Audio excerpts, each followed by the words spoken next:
from Halliburton, Kawartha Lakes, Brock. Thank you, Mr. Speaker. My question is for the Minister of Natural Resources. Minister, many MPPs are receiving a significant number of complaints from constituents regarding the Ministry of Natural Resources electronic licensing system. We all know that when the system was introduced on January 1st, there were significant delays and operational problems with it. However, today, when you call the Ministry's 800 number, you're greeted by a recording that says personal information may be stored outside of Canada and is subject to the laws of the jurisdiction where it is stored. Ontarians are pretty outraged at this. Minister, do you think that it's right a ministry of the Ontario government would ship the confidential information of Ontario citizens to another country where it is subject to the laws, and how you can ensure that this information will not be accessed by another government or third party? Thank you.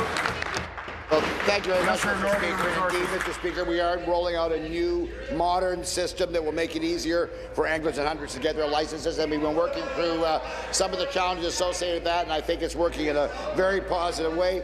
In terms of the privacy issues, let me be very straightforward.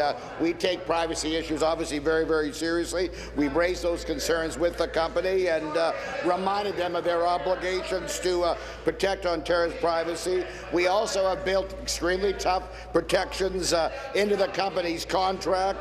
They cannot disclose any information without prior approval from us. And may I say, the very tough provisions of Ontario's Freedom of Information, Privacy and Protection Act absolutely apply. And I can confirm to you that indeed we are watching this very quickly. It's very important to us that we maintain the privacy provisions. Thank you. Supplementary.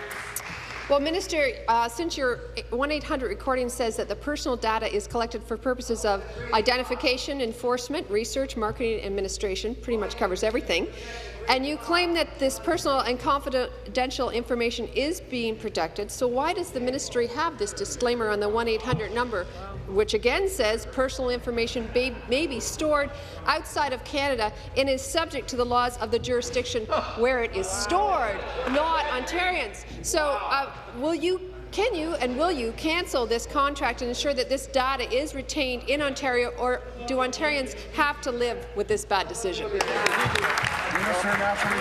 Obviously, there was a company that was the successful proponent in a competitive procurement process that moved as we move forward on this new automated licensing system. Again, we take the privacy provisions extremely seriously, which is why we have built those very tough provisions into the company's contract. It's also why the very, very clear and tough provisions of Ontario's Freedom of Information, Privacy and Protection Act apply. So we are taking this very, very seriously, building in a very strong contract agreement with the company that was the successful proponent of this, as we move towards a system that will actually make it easier for people to access hunting and fishing licenses across the province. Answer. Thank you. Question, Leader of the Third Party. Thank you, Speaker.